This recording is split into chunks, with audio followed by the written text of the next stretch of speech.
outil qui permet la visibilisation des aides mises en place par les écoles, par les parents et par le centre PMS autour des difficultés des enfants.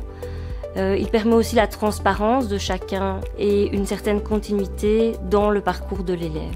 C'est un outil intéressant, qui est facile à utiliser, qui nous permet de cibler de manière succincte les différentes difficultés de l'enfant et surtout pour moi qui permet de mettre en place un réel suivi de l'enfant à travers l'ensemble de son cursus scolaire. C'est très rassurant parce qu'on sait qu'on n'oublie pas. Les choses sont écrites et on en tient compte durant sa scolarité.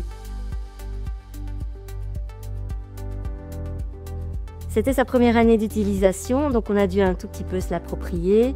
Mais on a constaté une certaine facilité d'utilisation et puis surtout ça a simplifié des démarches comme celle autour des maintiens. C'est très intuitif et c'est relativement rapide. Ce qui est vraiment pratique, c'est que d'une période à une autre, quand on complète le DAC, on garde les informations précédentes. Donc ça nous permet soit de le compléter en ajoutant différents aspects qui auraient pu être marqués, ou à l'inverse simplement en modifiant le statut et l'état des difficultés de l'enfant s'il y a eu par exemple amélioration ou autre.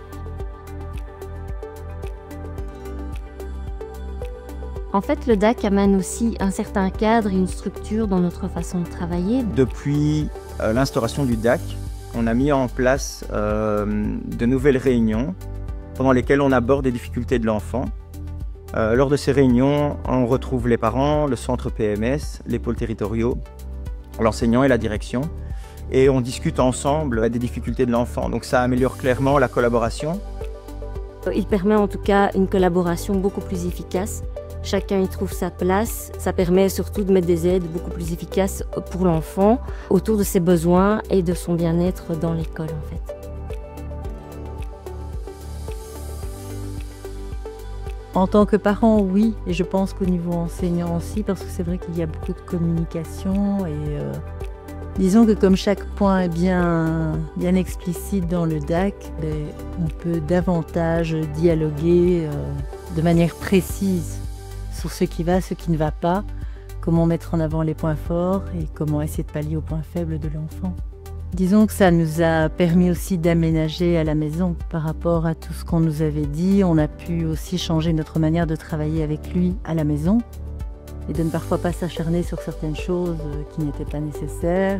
Il va nous permettre d'être au courant des difficultés des différents enfants, de pouvoir directement aller au cœur du problème et donc mettre en place différentes choses en classe. L'intérêt principal, c'est de pouvoir garder une trace et de se dire qu'un jour, s'ils doivent changer d'école, d'instituteur, eh bien, directement, l'instituteur suivant est également au courant des difficultés de cet enfant. C'est un magnifique outil de communication de manière générale parce que il nous sécurise actuellement durant sa scolarité primaire, mais on sait également que pour le futur, en secondaire, cet outil sera avec lui également. Et donc, les enseignants pourront en tenir compte.